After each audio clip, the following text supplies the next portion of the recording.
D'accord, on avait dit donc que la macération, le salage, le fumage, la cuisson à la vapeur, eh bien, ne font pas partie de la xéra des Chachamim, du décret des sages. Et donc, si le goy il a fait une de ces cuissons comme ça, eh bien, de ces cuissons que je viens d'énumérer, eh bien, ce sera permis. On a même été plus loin en disant que même si après avoir déjà cuit à la vapeur un aliment, il l'a grillé au four, ou il l'a frit dans une poêle, et bien malgré tout, ça reste permis. Pourquoi? Parce qu'au début, il était déjà consommable, d'une manière permise. Donc tu ne peux pas le rendre inconsommable en disant qu'on a fait une mauvaise cuisson. Parce qu'on se rappelle bien terme au terme, on était resté un peu longtemps, on n'a pas que sur ça. Là, j'aimerais bien avancer plus vite. On se rappelle bien ça? Ouais. Tout le monde se rappelle ou? Magnifique, Kate, bien sûr. Comment? Simra, Azak. Bravo. C'est la même chose, Simra, pour un aliment qui a été séché. Vous avez déjà goûté des tomates séchées? Ouais. Ils font ça à Marseille. D'accord? Ils font des tomates séchées avec de l'huile d'olive comme ça et des feuilles de. C'est pas les grandes feuilles là comme ça? D'aller à la Fnac, comment on dit? Aller à la Non, des feuilles qui émettent de la feuilles de. Avec un. Non. De laurier, non? De laurier. Des grandes feuilles comme ça. De laurier, enfin. Je suis dans Bota et ce qu'on va voir aujourd'hui maintenant c'est le four à micro-ondes. Est-ce qu'un goy cuirait un aliment par four à micro-ondes? Eh bien, est-ce que cet aliment sera interdit? Alors, comme ça, four à micro-ondes, si le goy ne fait que réchauffer l'aliment, donc l'aliment a déjà été cuit par un juif, et le goy ne fait que le réchauffer au micro-ondes, ce sera pas mieux, c'est interdit? Permis. Permis, c'est évident. Pourquoi? Parce qu'il était déjà consommable. Il l'a rendu plus agréable, certes, il est plus chaud, c'est vrai, mais c'est une petite anaa, c'est un petit profit d'un goy. On a dit, dans ce cas-là, d'un petit profit, les familles n'ont pas instauré leur interdiction. Maintenant, qu'est-ce qui se passe? Si l'aliment n'est pas juste réchauffé au four à micro-ondes, il est aussi cuit au four à micro-ondes. Est-ce que dans ce cas-là, ce sera permis ou ce sera interdit? C'est interdit. Pourquoi, Estechaya? Parce que c'est comme ça que c'est lui qui fait cuire. Il a cuit, donc a priori vous avez raison. Et ce que vous dites, Estechaya, c'est l'avis du Shevet Halevi, qui est en face de nous, le Rav Wosner, d'accord? Et du Rav Eliashib, d'accord? Le Rav Eliashib, effectivement, le Rav Wosner et le Rav Eliashib, ils sont marmirim avec le four à micro-ondes. Mais viennent les autres poskim, d'accord, notamment le Rav Ovadia Yosef, le Rav Yitzhak aussi disent comme ça, ils disent une seconde. Est-ce que le four à micro-ondes ça existait à l'époque de la Gemara? Non. Ah non. Tu as bien même un vrai four, ça marchait pas. Là, vous en perdez vos lunettes, n'est-ce pas? Même un vrai four, ça marche pas, n'est-ce pas? Oui ou non?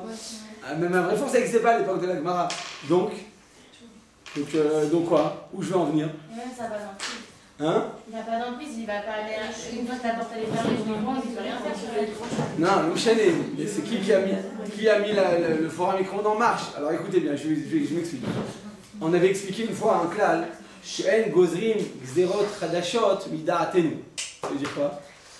C'est-à-dire qu'on n'a pas le droit de décréter de nouveaux décrets de... Il n'est pas de notre essor de décréter de nouveaux décrets. D'accord, vous vous rappelez ça, cette phrase où je l'écris? Ça, on se rappelle. She'en gozrim gzerot chadashot mida'atenu. Vous en rappelez? Tout le monde se rappelle c'est pas? Vous Pour en la rappelez? montre. Ouais. Pour la montre, ça fait mode. Pour la montre, donc je me lève Shabbat et j'ai acheté une nouvelle montre à quartz et... j'ai peur qu'en pleine nuit, peut-être sans faire exprès, le matin je me réveille tôt et j'appuie sur le bouton pour voir l'heure. On a une xéra comme ça, on peut dire t'as pas le droit de porter cette montre, on peut dire ça? Non. On peut pas dire ça, pourquoi? Parce que ce serait décréter un nouveau, une xéra, on n'a pas le droit de faire ça. Alors maintenant le four à micro-ondes, eh bien a priori, ce serait quoi? Un four à micro-ondes, ça n'existait pas à l'époque du Talmud. Donc si tu l'interdis, ce serait considéré comme décréter un nouveau décret. Oui. C'était juste quoi la phrase N Serim, c'est vrai? N Gozrim. C'est l'anniversaire de qui dans 10 jours? Dans 5 jours? De qui? Ça va, Khazak. Vous êtes né à Pourim? Non, mais c'est en français. Ah, non, on est. Ouais. C'est quoi la première? Non, mais j'ai pas Non, en fait, c'est j'ai le même anniversaire que Madame Lauria. Ah, En français. Ah, 26 et 27? N Gozrim. Zerot Khadashot. Mida'atenu. C'est quoi? On n'a pas le droit de décréter de nouveaux décrets. Il n'est pas de notre de décréter de nouveaux décrets. C'est-à-dire que si maintenant je venais à interdire un produit qui n'existait pas à l'époque de Chazal, eh bien ce serait l'exor Xera Hadasha par exemple, et ça ce sera dans l'Ifran aussi pour le lait. Vous vous rappelez le lait? La poudre de lait. Vous vous rappelez la poudre de lait? La poudre de lait qui provient d'un lait qui était interdit par un goy. Donc le lait qui a été extrait par un goy, on a fait ça la photo? Oui. Quoi non? Ah mais là, c'est pas, désolé, c'est pas là. D'accord, donc, d'accord, non, ok, c'est autre chose. La poudre de lait, d'accord, alors on ferme la parenthèse. Donc je vous explique, ça va prendre la fin du cours, donc je ne ouvre même pas la parenthèse. Donc on a dit comme ça, que maintenant, le fait d'interdire un nouveau produit qui n'existait pas à l'époque du Talmud, ce serait considéré comme, l'exor Xera Hadasha, comme décréter un nouveau décret. On n'a pas le droit, d'accord? Et donc, la famille considère que si un goy, il en arriverait à cuire, je dis bien pas à réchauffer, à cuire un aliment par un micro-ondes, ce serait quand même permis. Pourquoi? Parce que le micro-ondes n'existait pas à l'époque du Talmud. Ah, je vais dire, mais attends une seconde, même le four qu'on a à notre époque, le four à chaleur thermique n'existait pas à l'époque du Talmud. Ou bien le feu, le gaz, la vitrocéramique, ça n'existait pas à l'époque du Talmud. Alors quoi, tout est permis? D'après vous? Simcha, d'après vous? On pourrait dire aussi c'est une Xera Hadasha, tous ces nouveaux produits? Pourquoi? Dina, vous savez à mon avis. Dites-moi pourquoi. Pourquoi vous pensez que... Est-ce que je peux dire que Shabbat, il n'y a pas d'interdiction de la Torah d'allumer le feu avec la céramique, la vitrocéramique, pardon. Est-ce qu'on peut dire ça? Parce que c'est une nouvelle Xera. Donc c'est pas la Torah qui l'interdit, c'est que les Haramim. On pourrait dire ça? Pourquoi? Parce qu'en réalité c'est... Comment on dit en Yiddish? Voilà. Comment on dit en Yiddish? C'est la même, c'est le même produit, simplement c'est une représentation différente. Mais c'est la même chose, on est d'accord? Alors le feu à l'époque de Adam Arishon, c'était un silex. C'est pour ça que le Shabbat on allume l'Abdallah. D'accord? C'était un silex. Mais à notre époque, appuyer sur un bouton, ça va arriver au même, on va arriver au même produit. Simplement là, il fallait prendre un silex, il fallait prendre de la paille, il fallait faire tout un processus pour obtenir du feu. À notre époque, en appuyant sur un bouton, on arrive le même feu. Là, tu vas dire, dans ce cas-là, même le four au micro-ondes, alors, c'est du chaud, c'est de la chaleur, c'est du feu. Ça, on rétorque quoi? Pour les filles qui ont fait un bac S. Que là, dans un four au micro-ondes, c'est différent. Pourquoi? Parce que c'est pas du feu, c'est des ondes. C'est des ondes qui viennent frapper les électrons, ça va réchauffer maintenant l'aliment. C'est-à-dire c'est des ondes qui vont frapper l'aliment.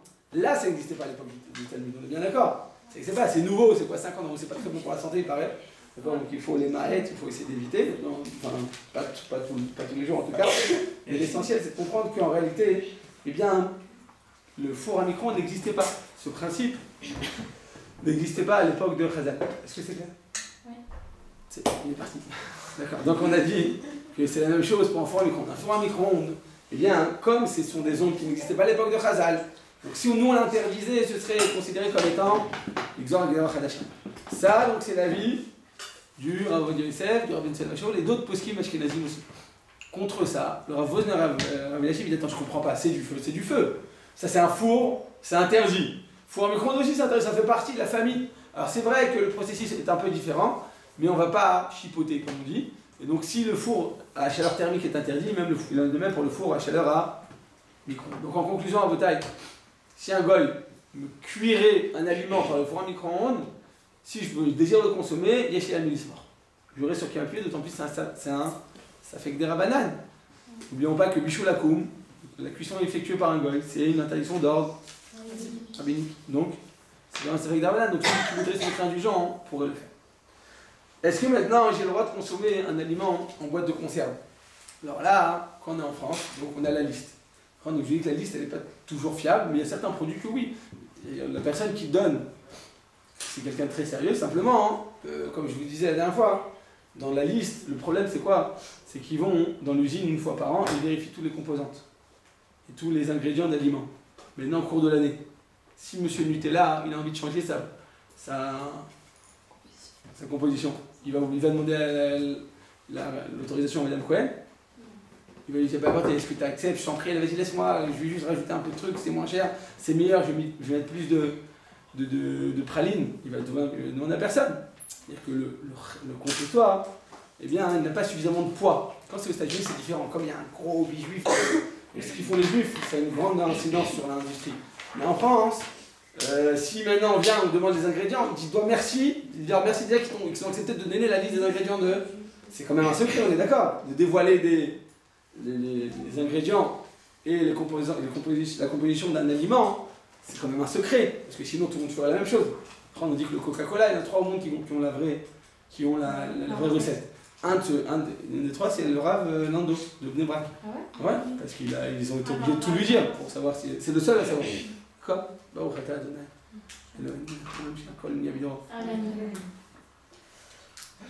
Alors, comment il y a du coca dans le monde entier? Tout simplement, ils font la poudre et après ils l'envoient dans le monde entier. C'est ça que le coca n'a pas le même goût. Je sais pas si c'est déjà parti en Italie, en Espagne, en Russie, aux États-Unis, il n'y a pas le même goût, vous avez vu? Parce que ça dépend de l'eau. Si elle est un peu plus calcaire, moins calcaire, ça dépend du sucre, ça dépend du gaz. Ces 3 composantes, ils sont différents dans chaque pays, ils ont un goût différent. C'est pour ça que des fois, le coca est un peu plus sucré que l'autre. Le coca, il est cashier dans le monde entier.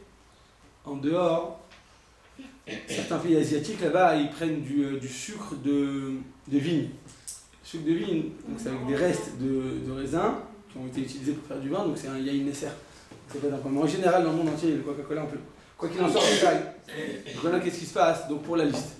Donc dans la liste, il y a oui des choses qu'on peut consommer, c'est sûr. Par exemple, les boîtes de conserve. Les boîtes de conserve avec des fruits ou des légumes qui sont 100% naturels, on peut les consommer. Les boîtes de conserve. Donc au sujet de l'ingrédient et de l'aliment, il n'y a pas de problème. Qu'est-ce qu'il en est de Michel Boy? Qui t'a dit que tu pouvais manger les petits pois de bon duel, comment il s'appelle? Bon duel, ou bien le maïs de Jean Verne. Qui t'a dit que tu pouvais le consommer? Le maïs, tu peux pas le manger quand il n'est pas cuit. N'est-ce pas? Vous avez déjà essayé de manger un maïs tari, entier, chalem, c'est impossible. Tu es obligé de le faire cuire, ou de le faire griller, c'est pas possible à manger. Donc tu es obligé de le cuire. Donc ça veut dire qu'il a été cuit finalement à l'industrie, à l'usine. S'il a été cuit à l'usine, est-ce que nous on a le droit de manger ces petits pois, ou ces maïs, ou toutes sortes de légumes qui sont parfaitement cachés en soi-même, je répète. Mais le problème c'est qu'ils ont subi un processus de cuisson. Est-ce qu'on a le droit à votre taille de consommer, oui ou non, entre vous? Nous, on le refait non? Non, il faut pas toujours cuire. Des fois tu manges du maïs comme ça, dans la salade, des trucs. Il ne faut pas toujours te cuire. Et même si on le faisait recuire, on avait dit, parce que moi c'était permis au début. C'est pas honorable, non? C'est pas honorable. C'est des conserves. Voilà. C'est chiant, les petits pois. Ça dépend comment c'est présenté, mais on a dit que c'est pas tout C'est honorable. légumes, c'est juste c'est dans l'eau, c'est dans l'usine, c'est rien. Vous dites c'est-à-dire c'est des légumes à l'eau sèche. Non, avec quoi ça a été fait, c'est pas il y a vraiment Non, vous avez raison, au niveau des ingrédients, 100%, je suis d'accord avec vous, c'est parfaitement permis. Le problème c'est que ça a été cuit par un vol finalement. On avait même une pomme de terre, toute sèche. D'accord? Bien pas belle comme ça, énorme comme ça, mal épluchée, il te l'a fait cuire et que maintenant elle va être consommable, même si c'est pas très bon, c'est quand même interdit. Donc comment se fait-il qu'on a le droit de consommer des boîtes de conserve en France? Pour les pâtes? Les pâtes c'est séché, on va en parler des pâtes, c'est séché, c'est différent. Les pâtes en plus on ne peut pas les manger, on est obligé de les cuire soi-même. Mais là je vous parle maintenant d'un aliment qui a été cuit à l'usine. D'accord? Un légume qui a été cuit à l'usine. Alors, c'est trop lent pour lui redevable. J'entends ce que vous dites, le Razan Ishizé. Le Razan Ishizé, je crois qu'il y a 2 semaines, quelqu'un avait dit quelqu'un au fond dit ça. Et je vais en revenir, mais avant ça, avant d'arriver à tout ça. C'est pas vraiment cuit. Ouais, c'est pré-cuit. C'est pas pré-cuit, en réalité c'est cuit à la vapeur. Toutes les boîtes de conserve elles sont cuites à la vapeur. Donc elles sont cuites à la vapeur, donc on aura le droit de consommer les boîtes de conserve. Simplement je répète, il y a des boîtes de conserve dans lesquelles on est sûr que tous les ingrédients sont parfaitement cachés. Donc c'est pour ça que je vous ai dit, tout ce qui est élémentaire, tous les maïs, les petits pois, les pois chiches et ainsi de suite. C'est la même chose pour le sucre de canne ou le sucre de betterave. On ne peut pas le consommer tel quel, il faut le cuire, mais en général c'est cuit à la vapeur. Donc comme c'est cuit à la vapeur, c'est la même chose. Enfin, on voit ce même processus dans les sardines. D'accord, la sardine en conserve. Bichal, on dit que les sardines, c'est l'olal shulchan melachim. Certaines sardines, celles qu'on connaît avec les petits yeux, là, et les petites dents et les petites écailles, c'est pas honorable en général. On va dire que ouais, c'est des belles sardines, qui sont oui honorables. Malgré tout, quand elles sont en conserve, qu'est-ce qu'ils font à l'usine? Avant de la faire cuire, ils vont d'abord avant de la faire frire, ces sardines, ils vont d'abord la cuire à la vapeur. Pourquoi ils font ça? Pour conserver leur forme. Parce que quand tu vas cuire à la vapeur, tu conserves, on a dit la forme. On a dit la même chose pour les légumes. Quand ils sont cuits à la vapeur, eh bien, ils conservent toute leur saveur, toute leur forme. Donc, avant de frire les sardines, qu'est-ce qu'ils font à l'usine? Ils vont d'abord les cuire à la vapeur pour conserver leur forme. Et après, une fois qu'elle est intacte, qu'elle est entière, ils vont la faire frire à l'huile. Qu'est-ce qui se passe en fait avec le thon? En France, donc on va acheter du thon, donc un thon qui est caché. Par exemple, le thon de, comment il s'appelle, le petit bateau? Non, ça c'est le t-shirt. Comment il s'appelle Ah, il y a un petit... Ah, petit navire. Le petit navire, d'accord? Donc un thon qui est caché, dans lequel on est sûr qu'il n'y a pas d'aliments qui sont interdits. Et bien malgré tout, ce sera interdit. Donc écoutez bien ce que je viens de dire. Manger du thon en France, quand il n'y a pas de archière dessus, c'est interdit. Pourquoi? Parce que il n'est pas cuit. Il n'est pas cuit seulement à la vapeur, il est cuit avec une véritable cuisson. Pourquoi? Parce que le thon, on sait que c'est du poisson, mais c'est très, très dur à manger. Il faut bien le cuire. Le thon, c'est un peu comme de la viande. Si tu ne fais pas bien cuire, tu ne peux pas le manger. C'est pas comme du saumon, c'est plus fin. D'accord? Le thon, eh bien, il faut bien le cuire. Donc c'est vrai qu'il est cuit à la vapeur, mais c'est pas ça ce qui va le rendre apte à la consommation. Qu'est-ce qui le rend apte à la consommation? C'est après une véritable cuisson. Donc qu'est-ce qu'ils font en fait à l'usine? Pour conserver la forme du thon, ils font cuire d'abord à la vapeur. Comme ça, tu vas le geler, on va dire, lui donner une forme. Et une fois qu'il a déjà été cuit à vapeur, tu vas le cuire avec une véritable cuisson. Tout ça à l'usine. Finalement, ce qui l'a rendu conservable, c'est quoi? Cette seconde cuisson. Cette seconde cuisson, donc effectivement, eh bien, ce serait interdit. Comme ça, il dit, le Rav, on va dire Youssef, il est marmir. Parce qu'il y avait un Rav qui s'appelle le Rav Yaskil Avdi. Il disait que le thon, c'était pas quelque chose d'honorable. À mon avis, le Yaskil Avdi, en disant ça, il ne connaissait pas de Tunisien. C'est les Tunisiens, quand tu parles du thon, comme si tu disais, tu me parles du Machiar presque. Il a presque les yeux qui pleurent. D'accord? En parlant du thon, c'est quelque chose de très, très, très honorable. Voilà, c'est la base du kavod. Le vrai kavod, il commence par le thon. Donc tout simplement, il faudrait, eh bien, interdire du thon qui a été cuit par un goy. Donc c'est-à-dire que le thon qui se trouve dans la liste, dans la bouteille, il n'est pas caché pour nous. Et quand même, si c'est écrit dans la liste, ça ne changerait un problème de bichoul du goy. D'accord? Oui. C'est un problème. Il faut l'acheter en supermarché cachère. Ça se vend pas. Je ne sais pas que ça se vend pas. Et comme tu sais qu'il y en a des cachères alors? Parce qu'ils font une vraie. Parce qu'à l'usine, c'est un juif qui a le moto. Il faut savoir mettre en dehors de ça, avec le thon. Alors au DSF, il écrit qu'il y a plus de 18 sortes de thon. 18 sortes de thon différents, et il n'y en a que 2 qui sont courants sur les 18. Alors, c'est vrai que le plus courant, le thon le plus courant que nous on utilise, il est caché. Il y a les écailles, il y a les nageoires, donc c'est bon. Il y en a pas mal dans cette. Panoplie. Ouais, j'allais dire dans cette baignoire géante, parce que c'est des grandes comme ça, piscines, des cultures comme ça qu'ils font. Et bien à l'intérieur, il y a plein de poissons qui se mélangent, et il y en a aussi des bactéries. D'accord? Et donc, il faut être plus vigilant, c'est pour ça qu'il faut un mashgiach qui vienne vérifier au moment, pas seulement au moment de la cuisson du thon, mais aussi au moment où on va pêcher le thon. Est-ce que c'est clair? Qu'est-ce qui se passe dans la bouteille pour les céréales du matin? D'accord? Les céréales qui sont servies au petit déjeuner, donc les cornflakes, c'est quoi? Ce sont des flocons de maïs. On a dit que le maïs, c'est pas consommable à l'état cru. Tu es obligé de le faire cuire. Alors a priori, s'ils font cuire les pétales de maïs, en fait, comment ça devient des pétales? Ils l'écrasent, ils prennent comme une sorte de rouleau là, avec lequel on fait le pain, ils font ça à grande échelle, industrielle, et ils écrasent en réalité le grain de maïs. Ça devient donc maintenant écrasé, et après ils le font sécher. Ils le font sécher à la vapeur, d'accord? Et après, une fois qu'il est séché, ils vont le faire griller un temps minimum pour le rendre doré. Ils vont le dorer. Donc c'est-à-dire qu'en réalité, qu'est-ce qu'il a subi comme... Qui le rend complexe, c'est la vapeur. Il a fait merde. C'est cuit à la vapeur, donc c'est la même chose. Et pour le maïs, et pour le blé, et même pour le riz. Vous savez, il y a des Rice Krispies. Voilà, le riz soufflé. Tout ça, ce serait permis. Pourquoi ce serait permis? Parce que c'est juste cuit à la vapeur.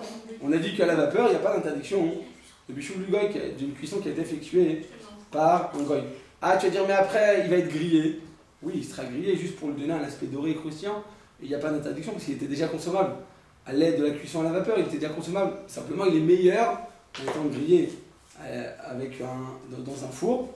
Eh bien, ça restera tout de même permis. Bien entendu, donc, quand je dis que c'est permis de manger des cornflakes de goy, c'est quand tous les ingrédients sont parfaitement ils sont surveillés, ils sont vérifiés, il n'y a pas de problème.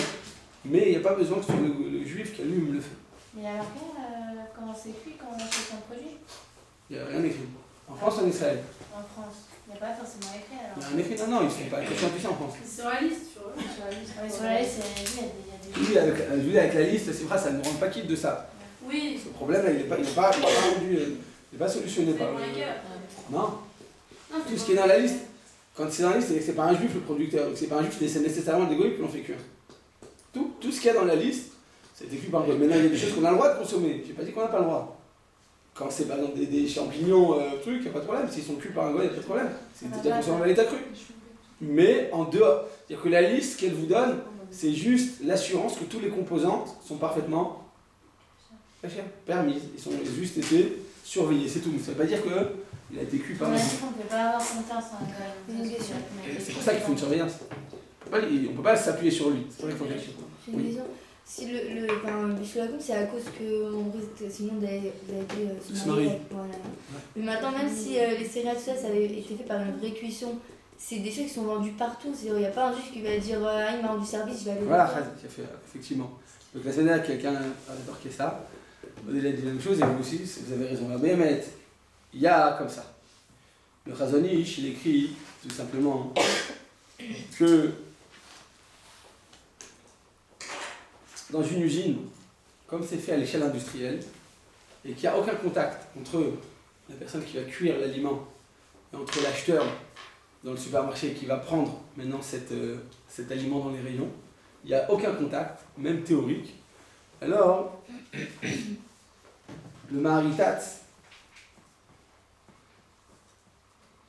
vient se montrer plus indulgent en disant que pour tout aliment de fabrication industrielle, eh bien, l'ouvrier qui travaille à l'usine n'est pas soupçonné d'avoir des arrière-pensées en disant j'ai envie de rendre service aux juifs pour me marier avec lui. On est bien d'accord que c'est trop loin, il n'y a pas de contact. Il n'y aurait jamais de contact, on ne pourrait jamais le savoir. D'accord? Et donc, il y a un avis qui pense qu'à l'échelle industrielle, il n'y a plus de problème de bûcher. C'est un seul avis. Simplement, ça ne suffit pas. Pourquoi ça ne suffit pas? Parce que quand c'est écrit dans le Shulchan Aruch, tu n'as pas le droit de manger une pomme de terre qui a été cuite par un goy. Même si tu n'as rien à voir avec ce goy, même si lui il est en Chine et toi tu es en Israël tranquillement en train de boire ton coca à ton balcon du 12e étage de ton appartement de Tel Aviv, donc tu ne trouveras jamais ce chinois qui t'a cuit cette pomme de terre. Malgré tout, ça reste interdit par le Shulchan Aruch. Tu ne peux pas dire maintenant oui mais la raison et la conjoncture est différente. La Torah, elle est immuable, elle ne bouge pas. La Torah, elle est une. D'accord, elle ne bouge pas. Tu ne peux pas dire maintenant, non, mais dans telles conditions, et quand c'est interdit. Ah, effectivement, il n'y aura aucun moyen de se marier, c'est vrai. C'est trop théorique. Mais je vais dire, malgré tout, les Chachamim, ils interdisent. Quand ils interdisent des choses, ils interdisent pour des raisons apparentes, donc de se marier avec ses enfants, mais aussi pour des raisons qui sont cachées, on ne voit pas tout. Donc toi, il te dit, toi, tu n'as pas le droit. Ah, c'est possible que toi, tu n'auras jamais de contact avec Monsieur Ching Chang. D'accord? Mais peut-être que ton fils, il va avoir se marier avec la fille de Bruce Lee. Parce que finalement, ils sont gentils, ces gens-là. Parce qu'il se dit, voilà, il marie. Au fond, c'est-à-dire que ça va ancrer dans ton cœur une accaritateur. On ne peut pas savoir quand ça sortira. Si c'est pas chez toi, ce sera peut-être chez tes enfants, peut-être chez tes petits-enfants. Et donc, pour se préserver de cette influence, c'est dur quand même. Tu as vécu pendant 2000 ans avec des gens et tu restes séparé d'eux. C'est dur. Tu travailles avec eux, tu vis avec eux, tu es voisin avec eux et tu continues à te préserver quand vous ne pensez pas que c'est surnaturel? C'est une Siyata Dishmaya. Comment elle vient cette Siyata Dishmaya? Comment elle vient cette aide divine? Quand tu accomplis ce qu'il y a écrit dans le Shulchan Aruch. Quelles que soient les circonstances, même si c'est pas juste a priori, même si c'est trop théorique, même si c'est pas applicable, tu as raison. C'est vrai que faut être vraiment malchanceux pour se marier avec la fille de l'employé qui travaille à l'usine, c'est vrai. Mais malgré tout, la Torah, les Chachamim, quand ils te disent quelque chose, ils voient des choses que toi tu ne vois pas. Alors malgré tout, on interdira quand même. Qu'est-ce qu'on fera? Eh bien, on ne va pas s'appuyer sur cette opinion. Donc, je répète, l'opinion qui dit qu'à l'échelle industrielle, il n'y a jamais de contact entre la personne qui cuit et l'acheteur dans son rayon qui va acheter maintenant ce produit. C'est vrai qu'il y aura un contact. Par contre, c'est vrai qu'on ne va pas s'appuyer sur cette seule opinion, mais on va rajouter cette opinion à l'opinion qu'on avait mentionnée tout à l'heure au sujet de la cuisson à la vapeur, n'est-ce pas? La cuisson à la vapeur ou la cuisson au micro-ondes. On avait dit qu'il y a la cuisson à la vapeur et la cuisson marmirim. Alors, il y a les marmirim, pourquoi? Parce qu'il dit que la cuisson à la vapeur, à notre époque, c'est extrêmement développé, c'est extrêmement répandu. À l'époque de la Gemara, il fallait aller à Tibériade ou à la mer Morte pour trouver une source avec de la vapeur et cuire là-bas ton œuf. Il fallait vraiment le chercher. À notre époque, c'est tellement courant que le Rav Eliashiv, il est marmir pour la cuisson à la vapeur. La même chose pour la cuisson au micro-ondes. Le Rav Wosner et le Rav Eliashiv sont marmirim. quand il s'agit d'une cuisson à l'échelle industrielle, tu peux utiliser donc cette opinion indulgente, que nous on ne retient pas tout seul, mais tu peux la rajouter à l'opinion des plus indulgentes qui permettent la cuisson à la vapeur. Est-ce que c'est clair, je reprends? Je reprends?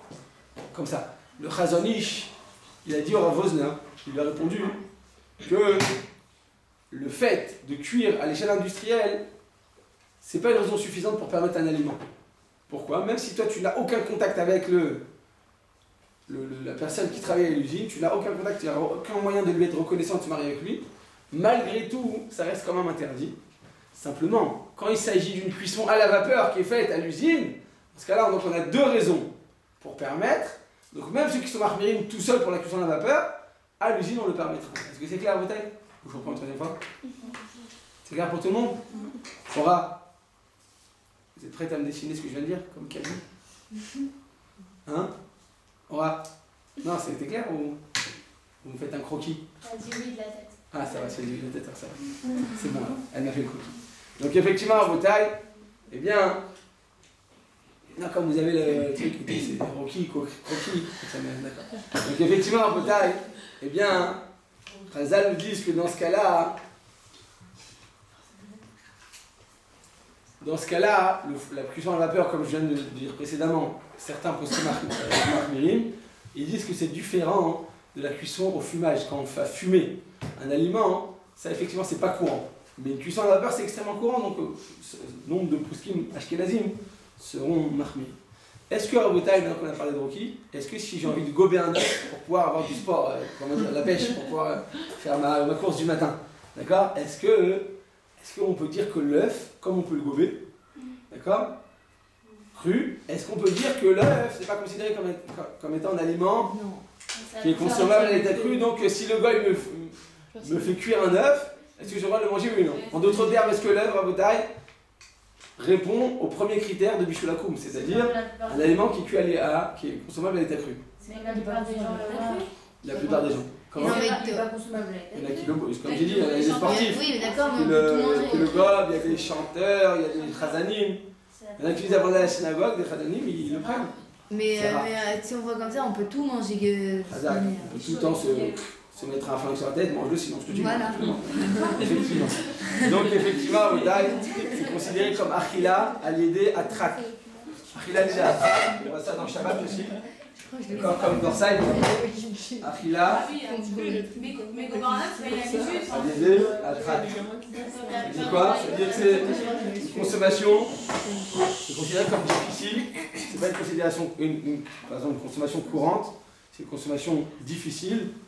Et donc, comme c'est pas une consommation courante, on n'aura pas le droit de le consommer. Donc je répète, quand un goy va cuire un œuf, même si tu vas dire que l'œuf c'est consommable à l'état cru, c'est vrai pour certaines personnes, c'est trop rare. C'est pas la consommation courante, comme vous avez dit, vous avez raison.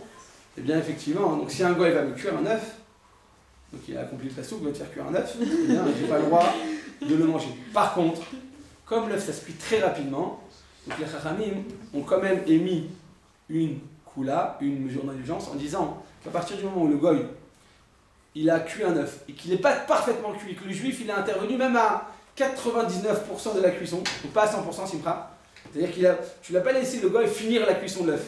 Il a fait 99%, tu es venu, tu as mis un couvert, ou tu as retourné, ou tu as fait quelque chose, tu as intervenu dans la cuisson. Qu'est-ce qu'on dit à ce moment-là? Pour un œuf, comme ça se cuit très rapidement, ça s'appelle kalabichou. Vous avez vu dans Shabbat avec kalabichou, c'est-à-dire quelque chose qui se cuit en 2 minutes. Donc si tu as intervenu à n'importe quel moment, tant que c'est pas fini, ça marche. Est-ce que c'est clair? Oui? Donc, je répète, un œuf cuit par un goy, tu n'as pas le droit de le manger, mais quand tu es intervenu à un moment ou à un autre, même après la majorité de la cuisson, pour les autres aliments, on doit être marmire, pour l'œuf, on pourra le permettre. Vous avez écrit Aliédé quoi? Aliédé à trac. Le trac, ça veut dire difficile. Ouais. Le dernier, Achila Aliédé à trac, ça veut dire ça ressemble à Machal Ben Rosaï, c'est-à-dire que tu consommes un aliment de manière irrégulière. Tu le consommes quand tu es forcé, quand il n'y a pas le choix, quand, je sais pas, tu n'as plus de gaz. Tu sais, à l'époque, les grand-mères, elles utilisent des bonbonnes à gaz. Et manque de peau, elle est en train de te faire la pkaïla, et manque de peau, le gaz, il s'est éteint. Il n'y a plus maintenant la bonbonne. Maintenant, on est vendredi, et le magasin, il va venir, que lundi. Donc, qu'est-ce que tu vas faire de vendredi à lundi, tu vas regarder, tu vas pleurer. Qu'est-ce que tu fais? Tu dis, je me force, je vais en manger. Alors il y a des épinards, il y a des pois chiches, il y a de la viande. D'accord? Avec le couscous. Alors, c'est croustillant, c'est pas très agréable, mais je peux me forcer à le manger.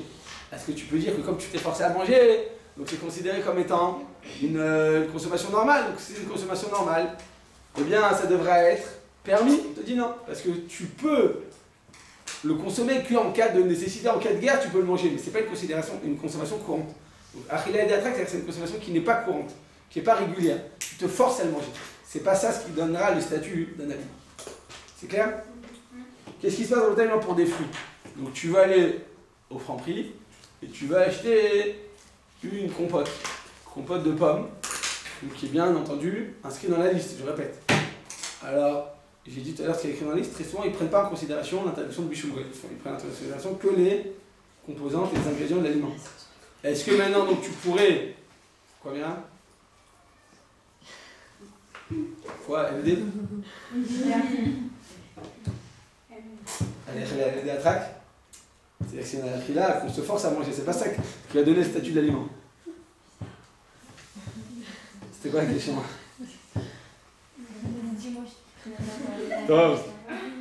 Ça veut dire que dans la liste, il y a des éléments qu'on n'a pas le droit de prendre. Ouais, effectivement, il y a des trucs qu'on ne pourrait pas consommer parce que. C'est grave ça. On est pas, Non, mais c'est pas que c'est grave, c'est qu'il n'y a pas le choix. En France, il faudrait que tous les propriétaires d'usines soient des juifs, c'est pas possible. Tous les cuisiniers dans les restaurants, dans les hôtels, même quand c'est un hôtel caché, hein, je vous ai dit la dernière fois, tous les employés sont goïms, il n'y a pas le choix en France. Et tu vas mettre quoi? Tu vas mettre des rabbins en train de faire la cuisine. Là, qu'il y a un rabbin qui allume le feu, il faut le payer je sais pas combien de milliers d'euros. Et il ne peut pas l'organiser, il dit je peux pas avoir une équipe de rabbins dans le truc. C'est sympathique d'avoir des poils de partout après. Donc c'est pas possible techniquement d'entretenir une cuisine, même pour les bonnes ashgarot, même pour les très bonnes ashgarot en France. Il y a un problème de bichoulakoum, c'est un vrai problème. Alors en Israël, on est sauvé de ça. Parce que toutes les usines, c'est tenu par des juifs. Les employés sont aussi des juifs. C'est vrai qu'il y a aussi des goïms. Mais on peut faire très attention. On peut être vigilant. Et même en Israël, il y a des problèmes. Moi, je dis, il y a plein de problèmes. Quand je vais dans un hôtel, dans un restaurant, quand je vais dans une salle de mariage, tout le temps, je rentre dans la cuisine, il y a tout le temps des problèmes. Même dans les meilleurs ashgarot. Même dans les meilleurs ashgarot, c'est ça qu'il y a des problèmes. Parce que c'est une guerre. Tu es tout seul, la guerre tout seul, il doit faire face à 30 employés qui ne sont pas religieux, qui veulent le faire rapidement parce qu'ils n'ont pas le choix. Imagine-toi, à 9h25, dès que tu sors de la roupa, il faut qu'il y ait 400 plats bouillants qui viennent au même instant. Parce que quand ils te l'amènent, il est froid, tu ne vas pas le manger. Imagine-toi le stress qu'il y a dans une cuisine.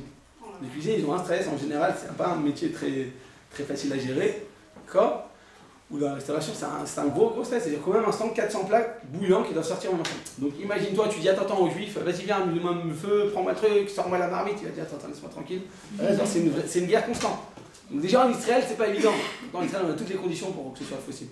Alors en France, t'as vraiment pas le choix. Alors je viens pas excuser, parce que la Torah, elle change pas en fonction de ton emplacement géographique. C'est qui ça? Elena. C'est mon fils? Ah non. Non, bah, ok, donc on a dit, on ne taille que les fruits, finalement, en conclusion, les fruits, eh bien, ou les compotes, on peut oui les consommer, même s'ils ont été donc cuits par des goïms. Pourquoi? Pourquoi en général les compotes et les fruits on peut les consommer? Donc par exemple des abricots en conserve, ou des litchis, il y a quoi comme fruits là-bas? Des ananas, il y a des pêches. Des pois. C'est pas cuit. Des pois? Les ananas. Mais c'est pas cuit, je comprends pas. C'est pas cuit. Si, c'est cuit. Des fois, ils font cuire, des fois, il y a des. Vous avez raison, c'est pas cuit, il laisse en macération. Mais de toute façon, c'est consommable. Ouais, donc c'est ce que je dis. Donc, comme c'est consommable à l'état cru, effectivement. Voilà, vous avez raison, c'est pour ça que comme c'est consommable à l'état cru, on a le droit de le consommer. Même si toi, tu l'as cuit maintenant, t'as fait une compote avec ces pommes. Tu l'as fait cuire malgré tout. À l'usine, ils l'ont fait cuire malgré tout. Comme c'est consommable à l'état cru, ce sera toujours permis. Donc, on aura toujours le droit de consommer des fruits qui sont cuits par des goïms. Il y a une exception, c'est quoi? Pour certains fruits qui sont extrêmement acides ou extrêmement amers. D'accord? Et on ne peut pas les consommer tant que tu ne l'as pas cuit, techniquement parlant. C'est pas possible, c'est pas consommable. Alors dans ce cas-là, ce sera interdit. J'ai pas d'exemple, donc si vous en avez, peut-être le coin. Comment? Les trogges. Les trogges, ouais, c'est très amer, c'est très acide, ou le coin, mais c'est pas des trucs plus courants. Donc, en général, donc, on peut dire un principe, c'est tous les fruits qui sont cuits par des goïms, on aura le droit de consommer. Qu'est-ce qui se passe dans la bataille? C'est acide, c'est pas un citron, c'est rentre pas dans cette catégorie. C'est rentre sur pas. la tête. Parce que vous avez dit c'est acide. Non. Si j'ai un fruit qui est tellement acide ou tellement amer qu'on ne peut pas le consommer sans le cuire, alors dans ce cas-là, la cuisson rendra interdite le fruit. C'est théorique parce que je ne connais pas de fruit comme ça, à part le point ou, comme vous avez dit, l'étrog. Mais l'étrog, il n'est pas consommable avec l'état cru, c'est différent. Moi, je vous parle d'un fruit qui était consommable à l'état cru, mais grâce à la cuisson, il va devenir doux et tu pourras le consommer. Ouais, à part le coin, je n'en connais pas. Qu'est-ce qui se passe dans la bouteille maintenant? On a parlé maintenant de tous les aliments. Qu'est-ce qui se passe? Le récipient dans lequel tu as cuit ta pomme de terre. Parce que ce récipient il sera permis, il sera interdit. Donc une pomme de terre, donc un cas dans lequel tous les aliments sont parfaitement cachers, tous les ingrédients sont cachers, et maintenant tu l'as cuit. Est-ce que ce récipient sera permis ou sera interdit d'après vous? Il sera interdit. Parce que le goy, quand vous avez un homme de ménage, d'accord? Il s'appelle, je sais pas moi, un ceinture. Et il vous a cuit, il a cuit donc dans cette pomme, dans cette marmite, il a cuit sa pomme de terre. D'accord? Pour lui-même. Chez moi à la maison, comment? J'ai pas compris. C'est chez nous, il a pris la vaisselle de chez nous. Voilà. Et il a fait cuire un truc avec. Ouais, c'est votre homme de ménage, c'est là maintenant tout faire, il fait tout à la maison. Ben, ça arrive souvent. De quoi, qu'est-ce qu'il va manger lui? Il va manger, il habite chez vous à la maison, il a sa chambre, il a son basement, son appartement, et il faut bien qu'il mange, il ne va pas laisser mourir de faim quand même. Donc il a cuit une pomme de terre dans ma marmite. Ah bon. Eh bien il faut savoir que le récipient sera interdit. Pourquoi? Parce que de la même manière, écoutez bien la taille, je crois que vous l'avez mal entendu, le récipient sera interdit. À partir du moment où le goy a cuit un aliment dans une marmite qui appartient à un juif, à partir du moment où la pomme de terre est interdite, et bien même le goût qui va s'en dégager sera aussi interdit. D'accord? C'est pourquoi, eh bien, tout aliment qui a été cuit par un goy, à partir du moment où cet aliment répond aux critères de Bishul Goy, eh bien, même l'ustensile devra être cachérisé. Pourquoi? Parce que tout simplement, il va dégager cet aliment qui a été cuit par le goy, va aussi dégager un goût qui est défendu. Et donc, avant d'utiliser cette marmite à nouveau, il faudra procéder à sa cachérisation. Donc, je reviens au cas où vous avez un intendant ou une femme de ménage à la maison qui travaille, qui habite chez vous, qui va cuisiner. Il faudra lui laisser une batterie de cuisine pour elle. Une batterie de cuisine, des ustensiles, des verres, d'accord, tout ce qui absorbe, eh bien, on devra lui laisser qui lui appartient précisément, même si tout est caché. Donc, je répète bien, c'est pas qu'il y a un doute qu'elle va cuire sa viande taref, non. Elle n'utilise que des ingrédients qui sont à la maison, malgré tout. Eh bien, on devra lui réserver une batterie de cuisine. Pourquoi? Parce que tout simplement, l'ustensile a absorbé un goût interdit. C'est quoi le goût interdit? C'est le goût de la pomme de terre, qui a été cuite par un goy. Bien que le goût soit permis, parce que la pomme de terre, elle n'a rien fait de mal. Malgré tout, comme ça a été cuit par un goy, eh bien, ça reste interdit. D'accord? Il faudra cachériser l'ustensile, même si l'ustensile a été utilisé depuis plus de 24 heures. Tu vas dire, quoi, après 24 heures, le goût devient noten, tam, livgam, vous vous rappelez? Un goût dénaturé, natlap. Il y a natlash et natlap. Noten, tam, livgam, noten, tam, lishvach. Dans les 24 heures, c'est un goût frais, et après 24 heures, c'est un goût qui est dénaturé. Tu dis, après 24 heures, comme ça, ils sont des rabananes, je peux me montrer indulgent. Non, même après 24 heures, tu devras le cachériser. Si toutefois, avant d'avoir cachérisé cette marmite, toi, tu as fait cuire maintenant de la viande, toutes sortes d'aliments dans cette même marmite, là, il est permis. Pourquoi? Même dans les 24 heures. Pourquoi? Parce que là, le temps que le goût se remette, se transmette, eh bien, les hachamim n'ont pas interdit le deuxième aliment qui va cuire dans cette marmite. Oui. J'ai pas compris. S'il fait cuire un truc cachère Oui. dans une vaisselle cachère, mais que c'est pour lui, c'est assaut. Ouais. Lui, il peut le manger pour lui, mais moi, ma marmite, il faut que je la cachérise. Mais pourquoi?